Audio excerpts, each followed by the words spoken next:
بہر رحمت بہر رحمت بہر رحمت بہر رحمت۔ بسم اللہ الرحمن الرحیم۔ بہار اطفال میں سارے بچوں کو خوش آمدید۔ آج جو کہانی میں آپ لوگوں کے لیے لایا ہوں یہ کہانی بہت طویل ہے، تو ہم کریں گے اس طرح سے کہ اس کہانی کو ٹکڑوں ٹکڑوں میں آپ کے سامنے پیش کریں گے، اور کہانی ہے بھی بڑی دلچسپ، اور معاملہ یہ ہے کہ ہمیں جس نبی کا ذکر کرنا ہے، آج جس نبی کی کہانی میں سنانے چاہتا ہوں، یہ کہانی قرآن میں سب سے زیادہ اسی نبی کا ذکر ہوا ہے، یعنی حضرت موسیٰ علیہ السلام۔ کہانی کا سلسلہ اسٹارٹ یہاں سے ہوتا ہے، شروع یہاں سے ہوتی ہے کہ حضرت یوسف علیہ السلام جب اس دنیا سے جا رہے تھے تو حضرت یوسف علیہ السلام نے اپنی قوم کو بتایا کہ اے میری قوم، اب میرے بعد جو نبی بنے گا وہ ایک نبی ہوں گے بنی لادہ سے، اور یہ اس وقت تک نہیں آئیں گے جب تک تم بہت تکلیف میں ہوں گے اور تم لوگ انتظار کر رہے ہوں گے ان کا، اور جب بہت زیادہ تکلیفیں بڑھ جائیں گی اس کے بعد یہ نبی آئیں گے، اور جب وہ نبی آئیں گے تو تمہیں ساری مشکلوں سے نجات مل جائے گی۔ جب حضرت یوسف علیہ السلام نے یہ اپنی قوم سے بتا دیا اور قوم حضرت یوسف کے جانے کے بعد انتظار کرنے لگی، تو جب آہستہ آہستہ ایک وقت آیا کہ جب فرعون کی حکومت بہت زیادہ مضبوط ہو چکی تھی، اور فرعون نے بنی اسرائیل کے اوپر ظلم بہت زیادہ بڑھا دیے تھے، اور بنی اسرائیل یہ چاہتے تھے کہ ان کی حکومت قائم ہو جائے، تو وہ بس انتظار کر رہے تھے کہ وہ نبی کب آئیں گے کہ جن سے ہماری حکومت قائم ہو۔ اور معاملہ اس طرح سے ہوا کہ تقریباً امام باقر علیہ السلام فرماتے ہیں کہ 40 افراد ایسے آئے کہ جنہوں نے کہا کہ میں وہ نبی ہوں، اور وہ نبی نہیں تھے، جھوٹے نبی تھے، اور وہ جھوٹے نبی آئے، انہوں نے کہا کہ میں وہ نبی ہوں کہ جس کے بارے میں حضرت یوسف نے وعدہ کیا ہے، اور لوگ ان کی پیروی کی، کچھ لوگوں نے پیروی کی، کچھ لوگ سمجھ گئے کہ یہ جھوٹے نبی ہیں، اور بہرحال سلسلہ آگے بڑھتا رہا،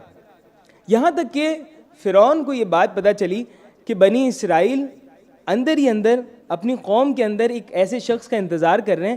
کہ جس شخص کے بارے میں حضرت یوسف نے خوشخبری دی تھی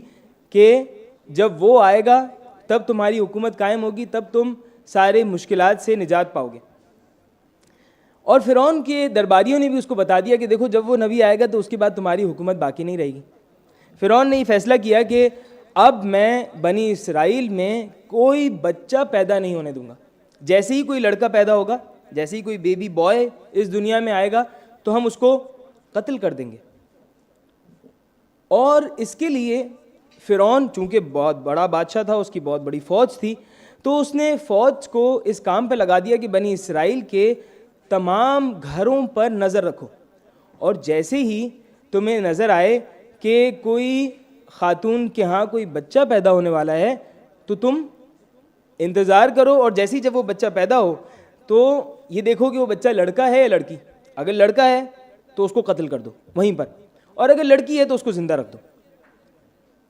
یہاں تک کہ حضرت موسیٰ علیہ السلام کی والدہ، جب ان کے ہاں خوشخبری کا وقت آیا تو فوج کو پتہ چل گیا کہ بھائی حضرت موسیٰ کی والدہ جو ہیں وہ اب ان کے ہاں بیٹا ہونے والا ہے، تو ان کے ساتھ ایک خاتون کو رکھ دیا گیا جو ان کے ساتھ ساتھ رہتی تھی، اور جب حضرت موسیٰ کی والدہ کھڑی ہوتی تھیں وہ کھڑی ہوتی تھیں، جب وہ بیٹھتی تھیں وہ بیٹھتی تھیں، یعنی بالکل ان کے ساتھ ساتھ رہتے تھے۔ وقت اس طرح سے آیا کہ جب قریب آنے لگی حضرت موسیٰ علیہ السلام کی ولادت، تو وہ جو خاتون تھیں اس خاتون نے دیکھا کہ یہ حضرت موسیٰ کی والدہ جو ہیں وہ بہت گھبرا رہی ہیں۔ جب وہ اتنی زیادہ گھبرا رہی ہیں، ان کی حالت بری ہو رہی ہے، انہیں بار بار پسینے آ رہے ہیں، کیوں؟ اس لیے کہ انہیں پتہ ہے کہ جیسے ہی میرے ہاں بیٹا ہوگا یہ اس بیٹے کو قتل کر دیں گے۔ لیکن جو حضرت موسیٰ علیہ السلام کے ساتھ کی والدہ کے ساتھ جو عورت تھی، خدا نے اس عورت کے دل میں بھی حضرت موسیٰ کے لیے محبت ڈال دی، اور ہوتا ایسا ہی ہے کہ جو حجت خدا ہوتی ہے، جو انبیاء ہوتے ہیں، جو ائمہ ہوتے ہیں، ان کے لیے ہمارے دل میں محبت پروردگار ڈالتا ہے، اسی لیے ہمارے دل میں امام علی علیہ السلام اور سارے اماموں کی، رسول خدا صلی اللہ علیہ وآلہ وسلم کی محبت ہے۔ اب یہ عورت جو ہے یہ حضرت موسیٰ علیہ السلام کی والدہ سے کہہ رہی ہے کہ دیکھو آپ گھبراؤ نہیں، جب ولادت ہوگی اگر بیٹا ہوا میں اس کو چھپا لوں گی۔ حضرت موسیٰ کی والدہ کو چین نہیں آ رہا، اطمینان نہیں آ رہا، یقین نہیں آ رہا اس کی بات پہ، وہ پھر بھی گھبرا رہی ہیں۔ یہاں تک کہ ولادت کا وقت آیا، اور جب ولادت ہوئی تو اس عورت نے اس بچے کو، جو حضرت موسیٰ علیہ السلام کی جب ولادت ہوئی تو حضرت موسیٰ علیہ السلام کو ایک کپڑے میں لپیٹ کے ایک تہہ خانے میں بیسمنٹ میں جا کے رکھ دیا تاکہ حضرت موسیٰ کی آواز نہ آئے، اور فوج کو جو باہر کھڑی ہوئی انتظار کر رہی تھی کہ جا کے یہ عورت جو فرعون کے لشکر سے تھی وہ عورت بتائے گی کہ بھائی کون ہوا، لڑکا ہوا یا لڑکی ہوئی، تو انہوں نے جا کے بتا دیا کہ بھائی ان کے ہاں کوئی بیٹا نہیں ہوا، ان کے ہاں فوت شدہ بیٹا ہوا ہے اور اس کو دفنا دیا گیا۔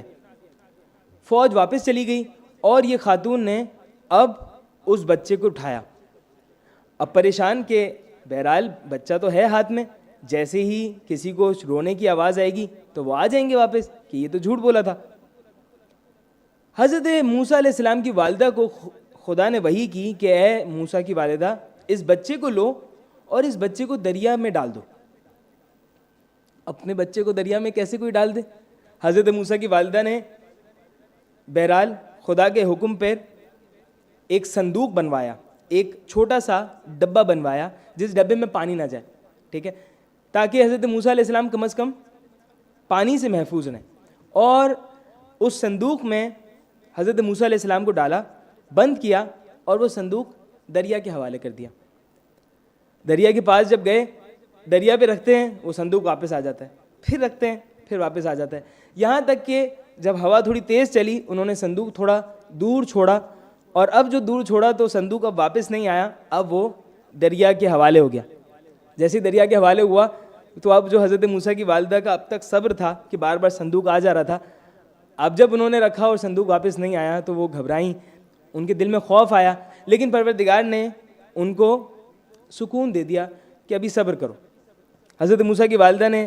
کیسے صبر کیا نہیں معلوم، اور حضرت موسیٰ صندوق میں دریا کی موجوں میں اوپر نیچے ہوتے ہوئے اب دریا میں چل رہے ہیں۔ ادھر فرعون کا لشکر سارے بچوں کو قتل کر رہا ہے، سارے بچوں کو ذبح کر رہا ہے کہ جو بھی لڑکا پیدا ہوگا اس کو ذبح کر دیں گے، اور خود فرعون کا اپنا کوئی بیٹا نہیں ہے، فرعون کی کوئی اولاد نہیں ہے۔ فرعون کی بیوی جناب آسیہ بہت اچھی خاتون ہے، لیکن ہے فرعون کی بیوی۔ اب وہ فرعون کے ساتھ چل رہی ہیں، اور فرعون کے ساتھ معاملات ان کے اس طرح سے ہیں کہ انہوں نے اپنا عقیدہ چھپایا ہوا ہے، اور فرعون کو اب بس اپنا کام کرتی رہتی ہیں۔ اب حضرت آسیہ نے ایک مرتبہ کہا کہ بھائی مجھے دریائے نیل کے پاس جانا ہے، بہار کا موسم ہے، میں ذرا سیر کرنا چاہتی ہوں۔ ساری کنیزوں کے ساتھ جناب آسیہ دریائے نیل کے پاس گئیں۔ اب دریائے نیل کے پاس جناب آسیہ بیٹھی ہوئی ہیں، اور روایت اس طرح سے ہے کہ 2-3 دن تک جناب آسیہ وہاں پہ خیمہ لگا کے آرام کر رہی ہیں، اور آرام کرتے ہوئے انہوں نے دیکھا کہ دریا کے پاس کوئی چیز تیرتے ہوئے آ رہی ہے۔ انہوں نے اپنی کنیزوں سے کہا کہ دیکھو کچھ دریا میں کچھ دکھ رہا ہے تیرتا ہوا۔ کنیزوں نے کہا ہاں ہم دیکھ رہے ہیں کچھ دریا میں تیرتا ہوا دکھ رہا ہے۔ جناب آسیہ نے کہا کہ بھائی جاؤ جلدی سے، جو بھی ہے وہ مجھے صندوق لگ رہا ہے، کوئی خزانہ لگ رہا ہے، ہو سکتا ہے کچھ خزانہ ہو، کچھ اچھی چیز ہو، جو بھی ہے وہ لے کے آؤ۔ انہوں نے کہا ٹھیک ہے۔ اب کنیزیں گئیں، اور جب وہ صندوق تیرتا ہوا ساحل پر آیا تو کنیزوں نے جلدی سے وہ صندوق اٹھایا اور جناب آسیہ کے پاس لے کر آئے۔ جناب آسیہ نے وہ صندوق کھولا، صندوق کھولتے ہیں تو کیا ہے، کوئی خزانہ نہیں ہے، ایک بہت ہی خوبصورت، ایک بہت حسین جمیل، بہت چھوٹا سا معصوم سا بچہ ہے جو صندوق میں۔ جیسے ہی جناب آسیہ نے اس کو دیکھا، میں نے آپ کو بتایا کہ حجت خدا کے دل کی محبت آپ کے دل میں خود بخود آ جاتی ہے۔ اب جناب آسیہ کے دل میں بھی فوراً حضرت موسیٰ کے لیے محبت آ گئی۔ فوراً حضرت آسیہ نے اپنی گود میں اٹھایا، اور اب پریشان ہوئی کہ اب اس بچے کا کیا کریں، اب یہ پتہ نہیں کس کا بچہ ہے، کون ہے، تو انہوں نے بہرحال سوچا کہ چلیں کچھ کرتے ہیں۔